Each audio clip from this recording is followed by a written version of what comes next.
Ibihe byiza kuri mwese mbahaye ikaze ku makuru Rwandatv. Umugore wo mu murenge wa Coko mu karere ka Gakenke ari mu maboko y'urwego rw'igihugu rw'ubugenzacyaha RIB aho akurikiranyweho kwica umwana we amuhoye ku kuba yamutanzeho amakuru ku nkoko yashinjwaga ko yibye abaturanyi, mu gihe we avuga ko yamurembanye mu ijoro akitaba Imana. Umunyamabanga nshingwabikorwa w'umurenge wa Coko Robert Niyomwungeri yabwiye Radio TV10 ko amakuru y'urupfu rw'uyu mwana yamugezeho mu gitondo. Yagize ati njyewe ku giti cyanjye nabimenye saa 10 ahagana saa 10 n'igice mpita ngezeyo umubyeyi ndahamusanga koko ambwira ko umwana we yitabye Imana. Nta kindi nahise nkora uretse guhita mpuruza inzego zibishinzwe z'umutekano. Izi nzego zirimo urw'igihugu rw'ubugenzacyaha RIB na polisi zahise zifata ibimenyetso by'ibanze kugira ngo zitangire gukora iperereza. Zihita zijyana nyakwigendera mu bitaro bya Ruri kugira ngo hakorwe isuzuma ry'icyamuhitanye. Uyu muyobozi avuga ko amakuru yavuye mu baturanyi b'uyu mubyeyi avuga ko ari we waba wiyiciye umwana we amuboye kumutangaho amakuru ko yibye inkoko.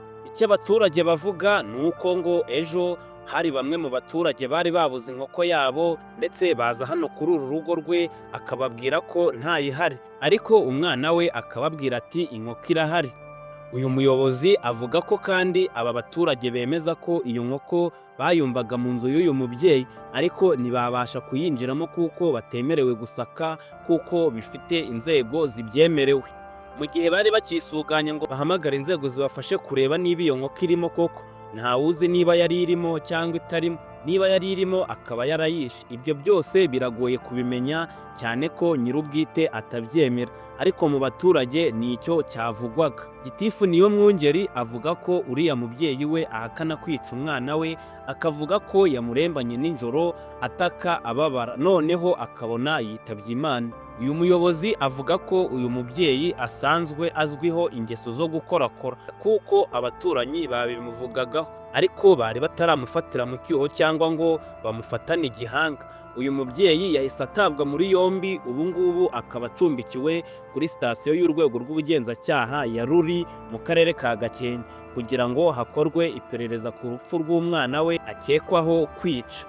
Gitifu yaboneyeho gutanga ubutumwa avuga ko nyakwigendera niba yaba yishwe n'uburwayi nta mubyeyi ukwiye kurangarana umwana we mu gihe yaba amurembanye, ariko nanone mu gihe uriya mubyeyi yaba ari we wiyiciye umwana we agasaba abantu kujya batangira amakuru ku gihe mu gihe babona hari ikibazo gishobora gutuma umuntu yakwambura undi ubuzima.